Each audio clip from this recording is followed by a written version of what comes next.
Hi everybody, welcome to this Timeline documentary.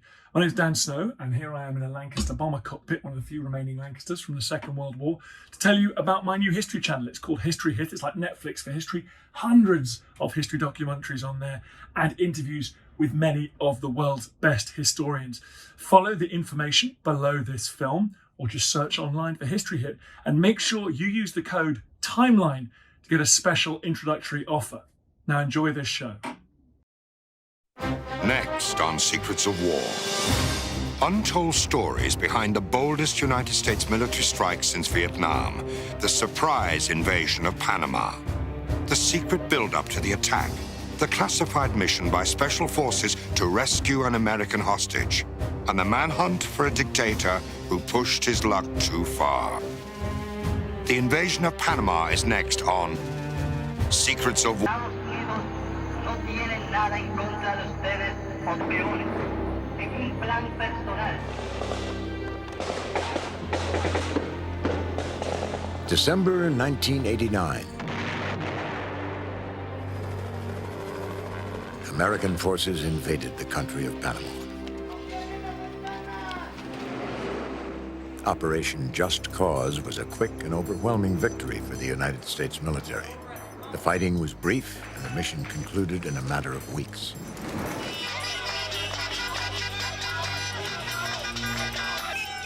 However, the swiftness of the invasion also obscured the secrets behind it, such as the bold exploits of America's shadow warriors and the surreal nature of the combat.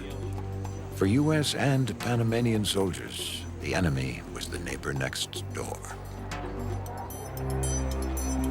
Operation Just Cause has often been described as a just manhunt for General Manuel Noriega, a man who defied the only superpower in his hemisphere. But the invasion meant more to the Panamanians and Americans whose lives were affected. It was a tragic chapter between two countries and two peoples who share an intimate history. Panama's destiny was determined by geography. As the shortest land bridge between the Atlantic and Pacific Oceans, it was a crossroads of commerce for centuries. In 1903, the United States wanted to build a canal for its navy. It helped Panama declare its independence from Colombia. That year, the United States and Panama signed a treaty together. Panama became a nation, but granted the Americans a corridor of land bisecting the country and the right to build a canal through it.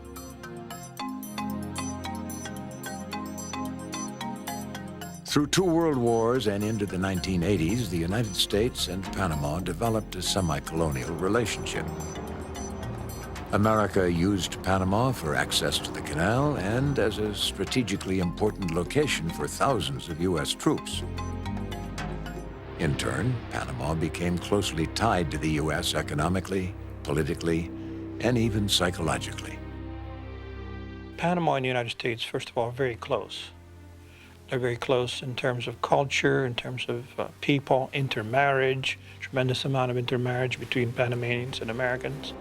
And one has to wonder over time whether there's a separate Panama that exists or if, in fact, Panama is a kind of a 51st state of the United States. The wealth flowing into the canal zone didn't improve the economic status of many Panamanians living around it. The affluent lifestyle of the Zonians, or U.S. citizens living in the canal zone, led to anti-American resentment by some in the country. There were several bloody uprisings, including a student riot in 1964 in which over 20 Panamanians were killed. In 1977, the United States agreed to give up the Panama Canal by the year 2000.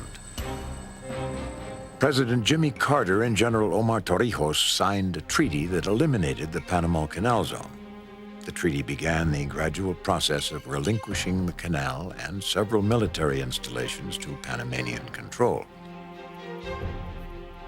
In a few years, Carter would be out of office and Torrijos would be killed in a suspicious plane crash. Their vision of a peaceful transition was not to be. In 1983, General Manuel Antonio Noriega became leader of the Panamanian Defense Force, or PDF, and essentially the ruler of Panama. A master at intelligence gathering, Noriega collected information on friends and enemies, then sold it for a price. Business was very good. Noriega's personal wealth was reported to be immense. Despite persistent reports of drug trafficking, corruption, and brutality, several agencies of the U.S. government found Noriega useful. The Central Intelligence Agency had worked with him since the 1960s. When George Bush was director of the CIA, he met with Noriega in 1976. When he was vice president, he met Noriega again in 1983. Noriega saw the United States government with the eye of a fly. He was able to break down the U.S. government into many parts, see them all at the same time and see how they acted together. And he paid particular attention to the parts of the government that most affected Panama and most affected his fortune. As the Reagan administration worried about communism in Latin America, Noriega established a relationship with Lieutenant Colonel Oliver North. North was the point man in what was a clandestine operation to support anti-communist rebels in Nicaragua. In 1985, Oliver North came to Panama a number of times to ask Noriega for help. Could Contra leaders meet in Panama? Sure, said Noriega. Could they train there? Sure, said Noriega. North appeared to venerate Noriega as a real tough hombre who was able to really do things without laws. In 1987, Noriega's political fortune began to change. That year, one of Noriega's top aides accused him of fixing elections and being involved with the murder of a political opponent. In February of 1988, 2 federal grand juries in Florida indicted Noriega on drug trafficking charges. The Reagan administration called for him to resign and imposed harsh economic sanctions on Panama. Now facing economic hardship, Panamanian citizens began to protest. After years of military dictatorship and corruption, they wanted a democratic government.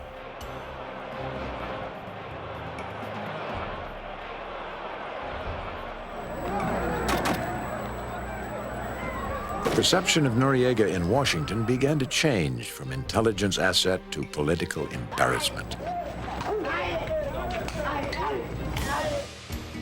Removing him became a U.S. national security interest, but exactly how was unclear.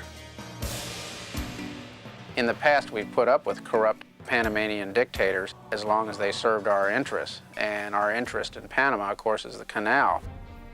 Noriega got to be too much. He got to be too corrupt. He got to be too brutal.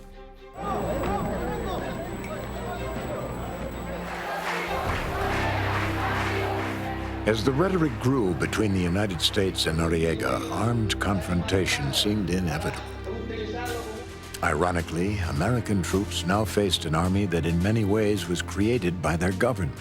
Panama had only a police force until the 1950s, when the U.S. began spending millions of dollars turning it into a military force to help defend the canal.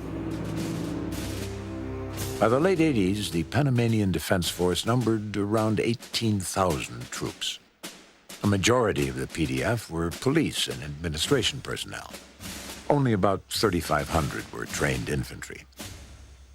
These included the Macho de Monte, or mountain men, and special forces units. There was also the Battalion 2000.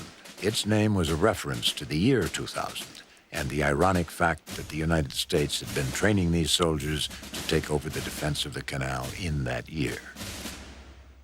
American military planners in Panama had envisioned many threats, but never a hostile Panamanian military. After the indictment of Noriega in February 1988, they began to plan for a possible confrontation with the PDF. The U.S. had almost 10,000 troops deployed in Panama as part of U.S. Southern Command, or SOUTHCOM. General Fred Warner was the commander. His staff developed a top-secret plan called Elaborate Maze. It called for a gradual, phased buildup of U.S. forces. The plan had 5 phases. The offensive or attack phase was later codenamed Blue Spoon. Warner believed the U.S. did not have to attack Panama to remove Noriega. If he was ordered to do so, he would follow the plan and mass his forces. However, he had his own secret strategy in mind to avoid fighting and bloodshed. With his troops in position, he would personally call senior PDF officers on the phone and tell them to overthrow Noriega or else. If you solve the problem internally, we won't have to fight, and this will go down as a training exercise. He figured he wouldn't have to make more than 2 or 3 phone calls, and it would get solved. And if it didn't, he had the force to do it and simply overwhelm the PDF. That psychological operation, if you will, was never published as part of any plan.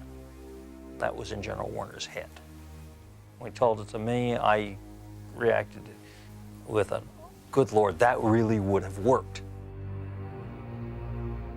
To add to Noriega's forces, dignity battalions were created, made up of volunteers. Benjamin Colamarco, one of the leaders, insisted they were patriots.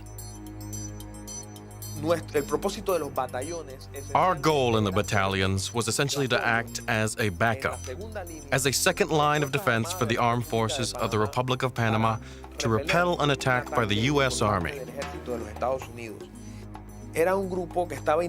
So it was a group made up of different classes, especially from the urban areas who had a wide sense of nationalism.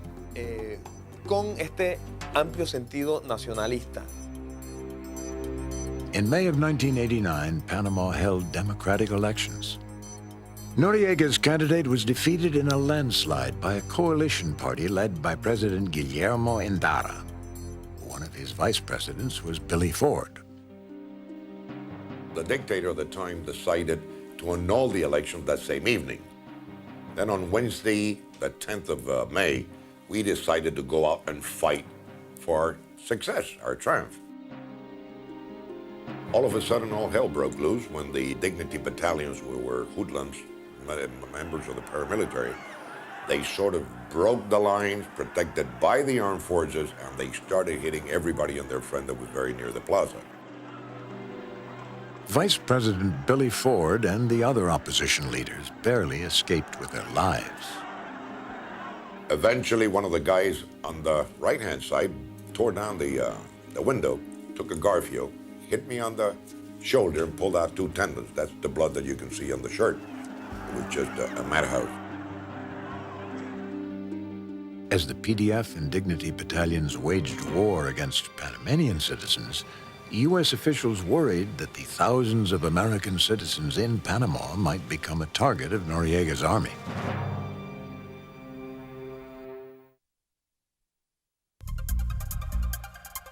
The signing of the Carter-Torrijos Treaty in 1979 set the stage for the Panama crisis because this document governed relations between the 2 countries.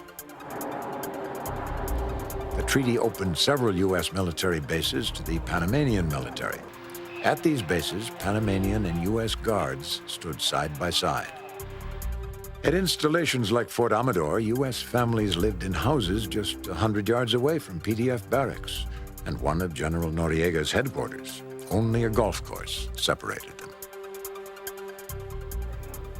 Even though the Carter-Torrijos Treaty bound Panamanian and U.S. soldiers together in many ways, there was increasing hostility between them.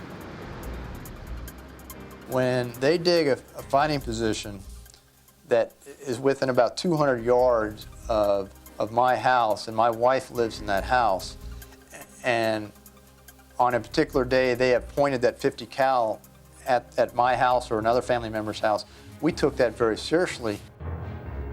The Reagan administration was divided on how to solve the Noriega problem, and 1988 was an election year.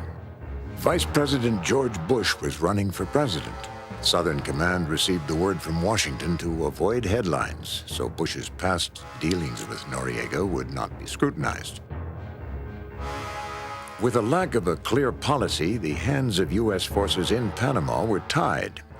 The PDF began to harass and intimidate American soldiers and civilians. From 1987 to 1989, Americans reported thousands of incidents, including arrests, beatings, even rape. After the election violence in May of 1989, George Bush, now President Bush, gave the green light to Southcom, not to invade, but to engage Noriega and the PDF with a show of force. Southern Command began conducting military exercises called sand fleas. These maneuvers, often conducted on U.S. installations, were part training and part psychological warfare. The exercises gave U.S. troops a chance to practice elements of their secret invasion plans. They were also designed to show that American forces would move freely, usually in armored personnel carriers, to defend U.S. interests. Despite American claims that these maneuvers were legal and within their treaty rights, some Panamanians considered them acts of provocation. Sometimes these U.S. convoys would encounter Dignity Battalion members.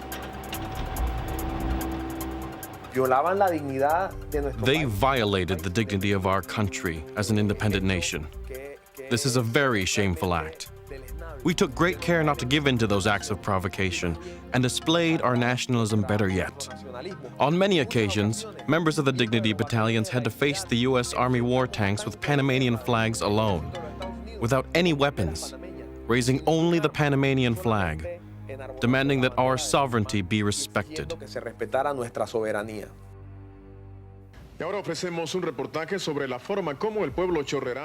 Panamanian television, controlled by Noriega, responded to U.S. military force with propaganda broadcasts. With only flags and their fists, the outraged and heroic people of Chorrera protested the arrival of American troops. Dignity battalions and U.S. troops also confronted each other at U.S. facilities.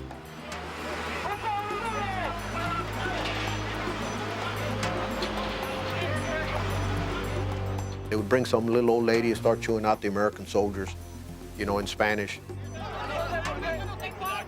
And most American soldiers didn't speak Spanish, so they would try to argue with the lady, and I'd tell them, listen, do you guys watch, after an operation, I'd say, did you watch the Panamanian news? No. He says, you ought to watch the Panamanian news.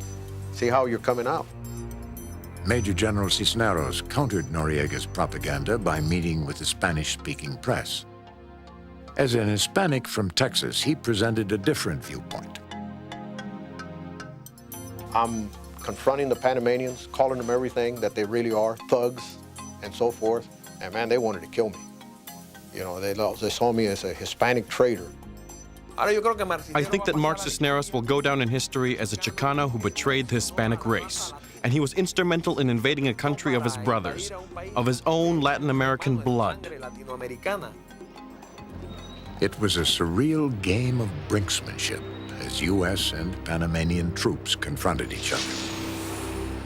The rule book was the Carta Torrijos Treaty. One of the conditions of the treaty was that the U.S. had to inform the PDF before they conducted every exercise. Southcom used this rule to its advantage. We were jerking them, and that's what we wanted to do. We would wake them up at 2 or 3 in the morning, and they would go on alert, and they would go on alert, and we were just doing it over and over and over again. It got to the point that when we would do them, they would not go on alert anymore. These sand flea exercises were a major secretive success for Operation Just Cause.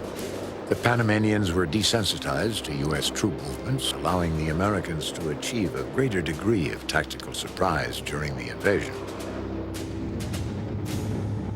In October of 1989, Southcom received a report that someone in the PDF would try to overthrow Noriega.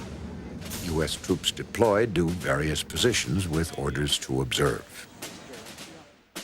One of the general's trusted officers succeeded in arresting Noriega and held him prisoner in the Comandancia, a compound of military buildings in the heart of Panama City. However, General Maxwell Thurman, the new Southcom commander, and his superiors in Washington didn't believe this was an actual coup. They thought it was another Noriega trick to embarrass the Americans. U.S. troops blocked some streets, but not others. They were ordered not to intervene as troops loyal to Noriega moved in to rescue their leader. At this time, Major General Cisneros was still in contact with Noriega's captors. So I told him, listen, you don't have control of the situation. I asked him to turn Noriega over to me. They said, we will not give you Noriega. We're going to let him retire in dignity. I said, you're a fool. Noriega's not going to let you. I mean, that is absolutely stupid. And he said, by the way, they're already near you.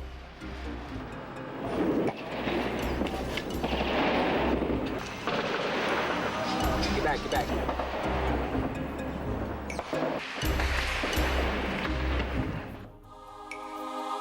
Noriega's loyal troops freed him.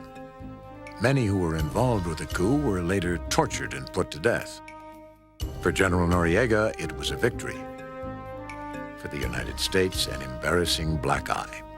The Bush administration had missed a golden opportunity to topple the dictator.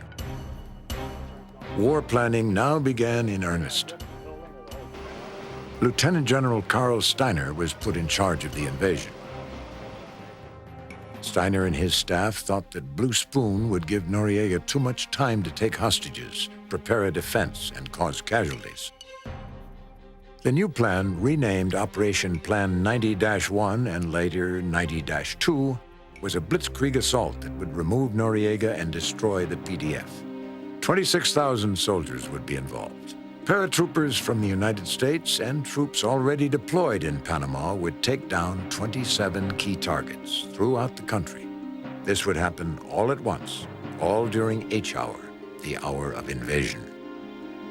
Suddenly, on the 16th of December, 1989, war was just around the corner for Panama and the United States. An American officer was shot and killed at a PDF roadblock. Another American officer was beaten after he and his wife witnessed the shooting. The next day, the order came to execute the invasion. The plan was now renamed Operation Just Cause. D-Day was set for December 20th. H hour would be 1 o'clock in the morning. Close to 10,000 paratroopers would arrive on the first night. It would be the largest wartime airborne assault since World War II. In Panama, U.S. troops moved into position. Many soldiers weren't told that this was an actual assault until the last possible minute. Others who knew that this was the real thing faced an awful choice. Either obey orders and keep the invasion secret, or disobey orders and warn loved ones that they might be in danger. On the night of December 19th, Noriega was relaxing at a recreation center next to Torrijos Tocumen International Airport. He appeared to be unconcerned about reports of an impending invasion. Noriega felt very secure that it wouldn't happen. He had high-level contact with the CIA, high-level contact with the DEA, and these agencies, I think, in the end, trick him into believing that there would be no invasion. Noriega did receive a phone call earlier that day. The call was from one of his most trusted American friends in Washington, who told him, don't worry. This phone call might have been, and it's one of the big secrets of war, who made it, might have been the last betrayal. Around midnight, Noriega's bodyguards brought one of his mistresses to him.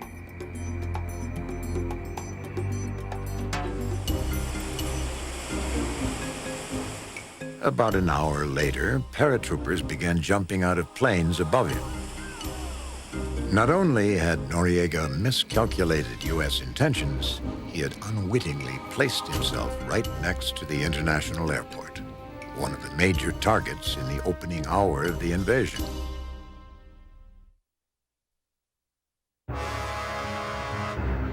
The 20th of December, 1989, an AC-130 Spectre gunship quietly cruised above Panama City. At the hour of invasion, most of Panama was asleep, completely unaware of the gathering American storm, Operation Just Cause. A major target for U.S. forces was Noriega's main headquarters in the Comandancia.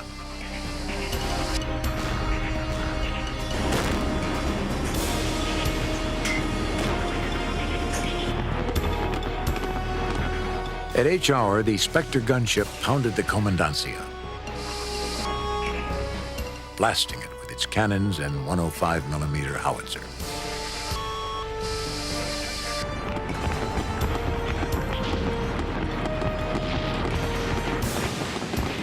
The thunder and fury of war jolted civilians out of their sleep. Some had a front row seat. Many turned their TV sets on to find out what was going on. Special announcement. There is fighting throughout Panama, and all personnel should remain at home, remain in place. Also at H hour, U.S. troops moved into Fort Amador. Southcom had intelligence reports that the PDF would attack U.S. housing there in retaliation for any invasion.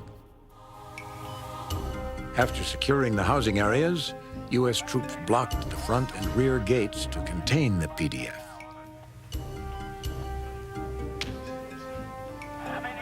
Several PDF soldiers tried to escape by driving their vehicles at high speed around the U.S. roadblocks, firing their weapons.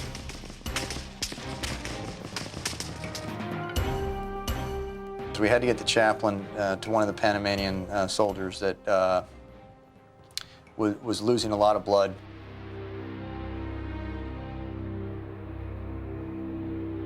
Another one that kind of stuck, watching the color leave his body. You become much more sensitive to really what kind of your weapons are capable of. As U.S. soldiers seized Fort Amador, others had the unenviable task of clearing the Comandancia.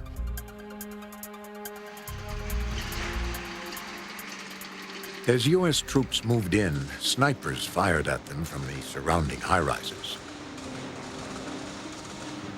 Over megaphones, psychological operation troops asked the PDF to surrender. Oficiales, soldados y civiles en la comandancia están completamente rodeados por las Fuerzas Armadas de los Estados Unidos. Some Panamanian soldiers listened.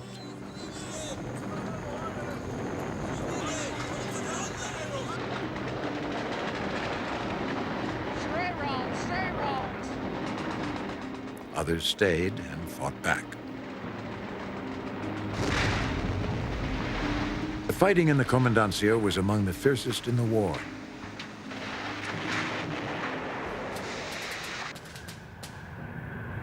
Throughout the night and into the morning, U.S. forces took down every one of the 27 key designated targets. Among the most important were Panama's major airports, including Torrijos Tocumen International Airport and Rio Hato. Army Rangers parachuted in and overpowered any PDF resistance. The worst of the war was over in a few hours.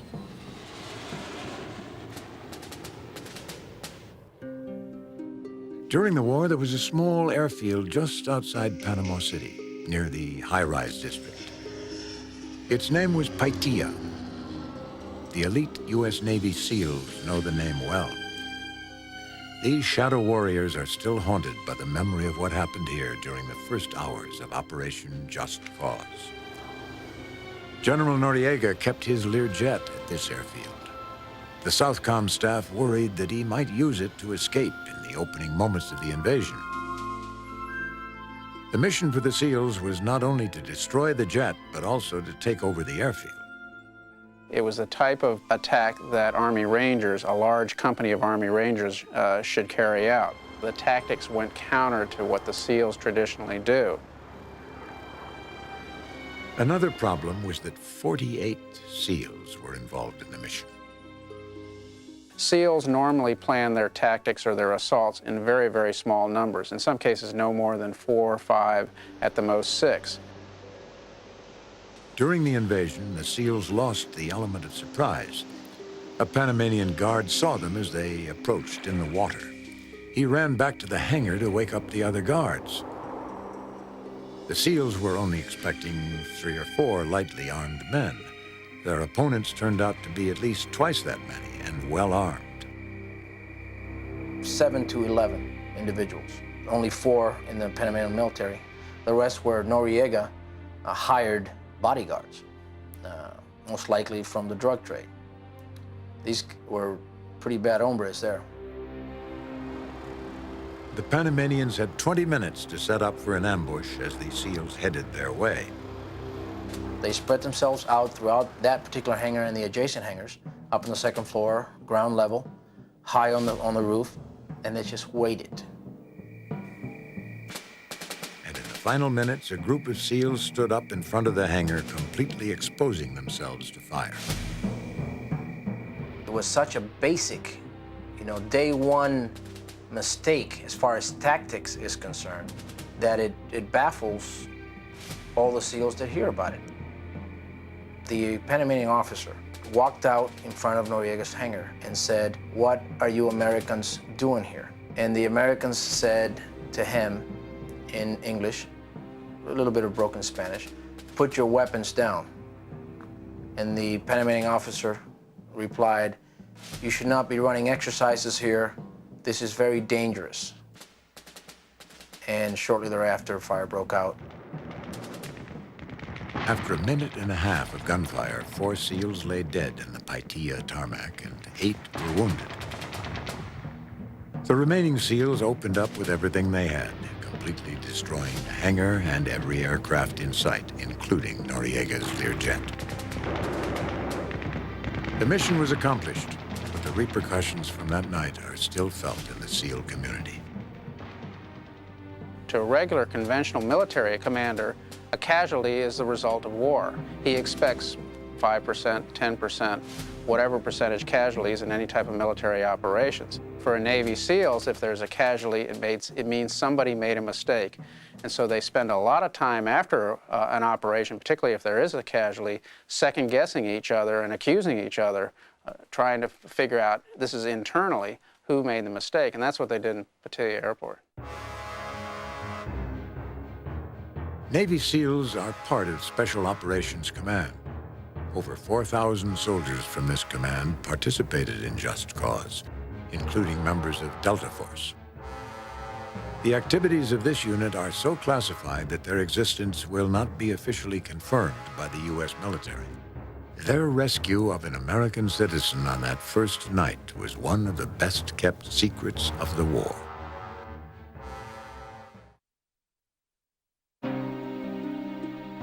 Kurt Muse was an American who'd lived in Panama since he was 5 years old. He married his high school sweetheart, queen of the prom at a Panamanian high school. After completing a short tour of duty in the Army, he settled down in Panama, working in the family business, selling graphics equipment. It was a comfortable life. The violence of General Noriega's regime began to affect Muse. In 1988, one of his close friends was arrested and murdered. Then, after his business printed flyers for demonstrators, PDF troops set fire to his shop. I had a couple of choices, fight or flight. You either shut your mouth and just don't do anything, or get out of the country. Well, I decided to stay, and I decided to somehow fight this institution, this man. Muse and several Panamanian friends banded together to form what eventually became known as the Voice of Liberty. The identities of the members are obscured for their protection. Simple radio components were their weapons. Starting out with scanners, Muse and his friends listened in on police communications. They issued fake orders to confuse the PDF. They would also appeal to the conscience of soldiers, asking them to stop beating on fellow citizens. By mid-1988, they decided to go one step further and make radio broadcasts. They smuggled in electronic parts from Miami to override the government radio frequencies. For their initial broadcast, Muse and his group chose the occasion of a Noriega speech to the nation. Muse recorded the broadcast to audio tape and set up their transmitter. And the announcer says, "And now we present to you General Manuel Antonio Noriega." And everybody starts cheering. And then at that very same moment, poof, we hit the transmit button. Atención. Atención, pueblo panameño, atención. As a stunned audience listened, Noriega was interrupted by a 2-minute broadcast encouraging the people of Panama to vote against him in the upcoming elections. It was the most scary 2 minutes of my life. General Noriega was completely blindsided. Muse knew that he and the Voice of Liberty were now enemies of the state and that they would be hunted down. Transmitting the Voice of Liberty.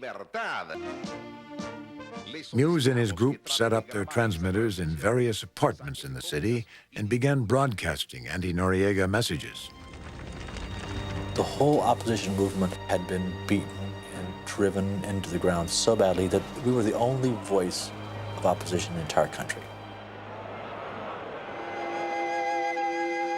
Señor mío Jesucristo, guía nuestros pasos por el sendero que hoy hemos de recorrer. Protege a nuestro pueblo. Consuela a la madre de los desaparecidos. Da tu aliento a la esposa e hijos de los encarcelados. De 2 millones de panameños que clamamos por justicia. Although some claim that the group received strong CIA support, Muse says that they were only given a transmitter from the agency and that they built most of their equipment themselves. The PDF began using radio direction finding equipment to track these transmitters and catch those responsible.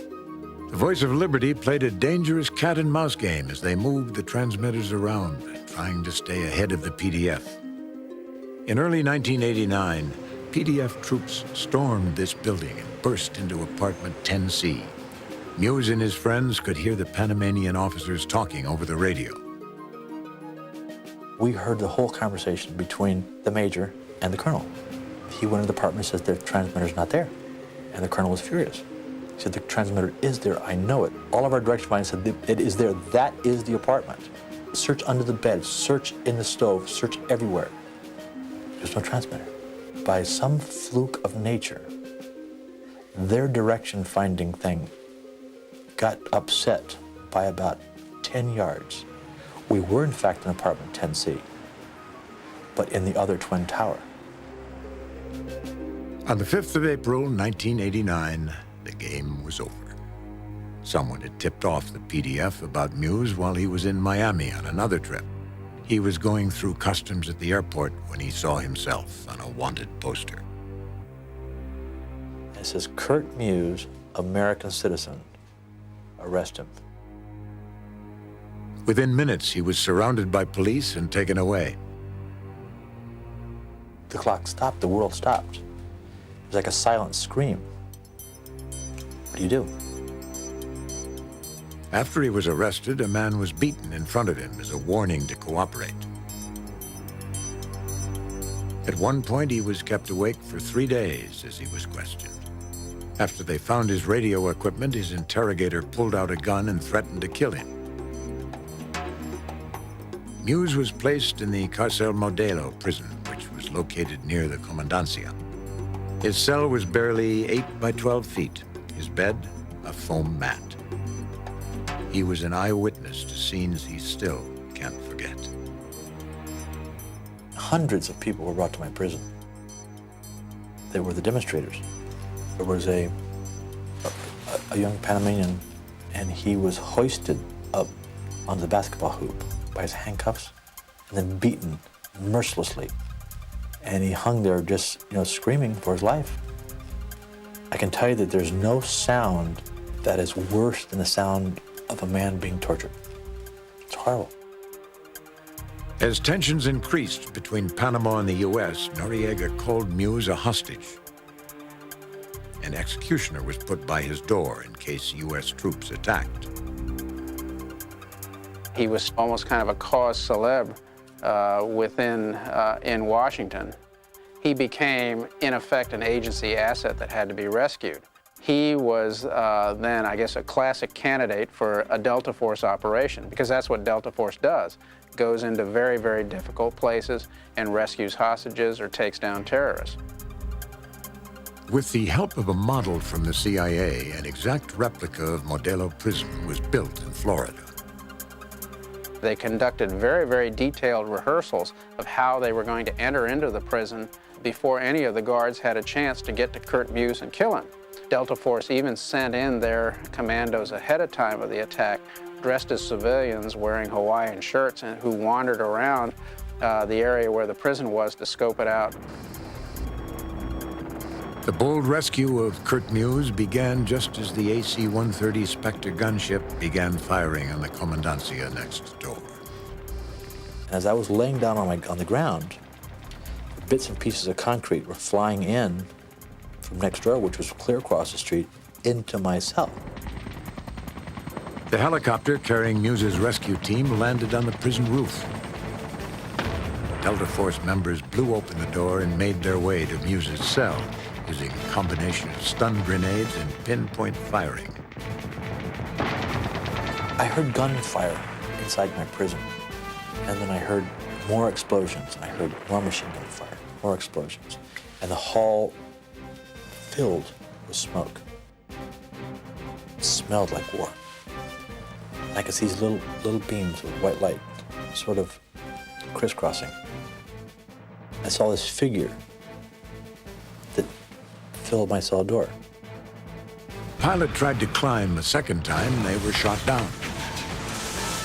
We exited this chopper, which was like a wounded animal. I mean, the blade was still going around, and it all charred, and every time the blade would go around, the helicopter would sort of jump. The rotor blade hit Muse's rescuer in the head. He went down, and so did Muse. My face was maybe 3, 4, 5 inches from his. He opens his eyes and he says, "Muse, are you okay?" And this commando had been like resuscitated for the dead. Armored personnel carriers involved in the attack on the commandancia rolled in and saved the Delta Force team and Muse. His ordeal was finally over. Muse was flown to Washington to see his wife and children. They escaped from Panama after he was arrested. It had been 9 months since they last saw him. It was snowing, and the windows were all sort of snowy looking, and they were sort of all peering at the thing at me. And I came out of the snow and into their arms, and we hugged for about 30 minutes with really no verbal communication, just hugging. I went home. It was 5 days before Christmas. My wife had hung my stocking by the fireplace. So it was there. And it was the best Christmas of my life. Just as Delta Force freed Kurt Muse in the opening moments of Just Cause, they were involved in another operation. This was not a rescue. It was a manhunt for Muse's jailer.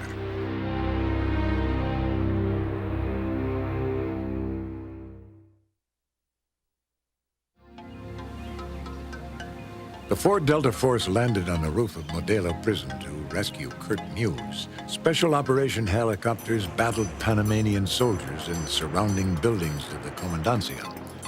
Victor Casanova was one of them. We began to shoot at them.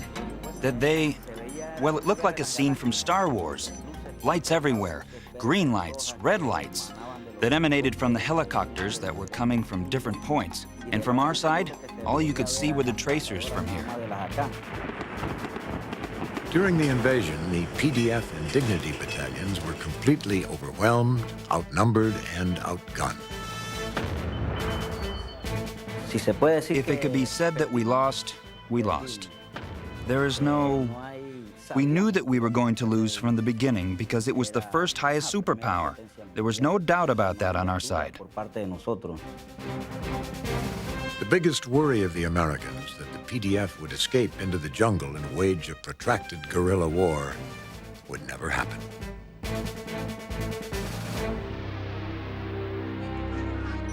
Southcom expected the war to be one-sided. However, they didn't expect General Noriega to escape. Second important mission for Delta Force, besides rescuing Kurt Muse, was to try to capture Manuel Noriega. They kept elaborate logbooks on him, elaborate surveillance charts on him to try and predict where he would be when we attacked. On the day of the invasion, Southcom lost track of Noriega. By constantly switching vehicles and staying on the move, he escaped those who were tracking him. Ironically, he placed himself in the path of more American troops by staying at Torrijos Tocumen Airport on the night of December 19th. It was a major target for Army Rangers. As they landed, Noriega's bodyguards rushed him out of the area. The Rangers barely missed him. And it was a bitter disappointment for the Pentagon and the Special Operations Command when in the first few hours they could not find Noriega. Both Delta Force and Navy SEAL members scoured the country looking for him. Noriega and his bodyguards hid in several homes, traveling as little as possible. Noriega was eventually cornered in the Vatican embassy. The world watched and waited. After about a week, the Panamanian people started gathering around the Nunciatura in a big cordon of chanting, and they wanted to lynch Noriega.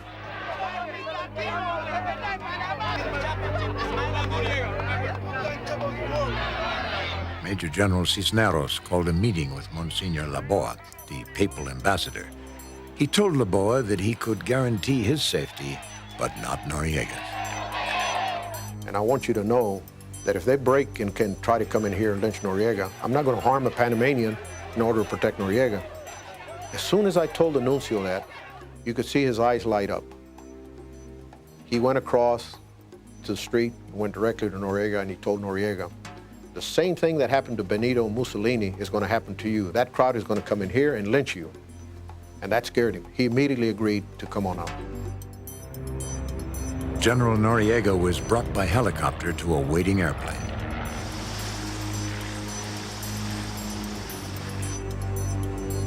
Operation Just Cause was over.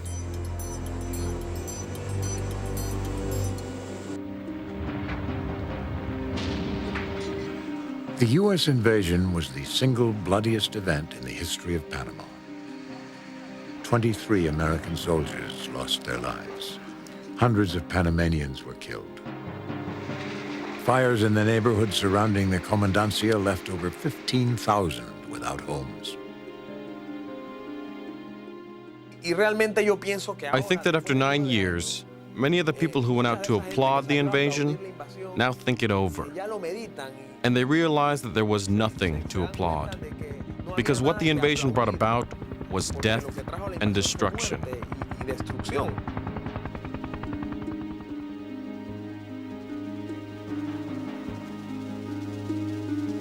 Despite fighting a controversial war, Panama and the U.S. will always be bound together by treaties and a long history. Panama had been a natural ally and a friend of the United States. We had our ups and downs during the time of 1903 until 1999. But again, when you have a friend, you're willing to forgive and forget. The lasting legacy of this war is found in the controversial name of the invasion, Operation Just Cause. I think it was just. I think it was the right thing to do. Noriega had lost control. He was creating a terrorist regime. The situation was dangerous. We acted in self-defense. Was it just cause? Was it sufficient reason to kill the number of people it killed, U.S. and Panamanian? You be the judge.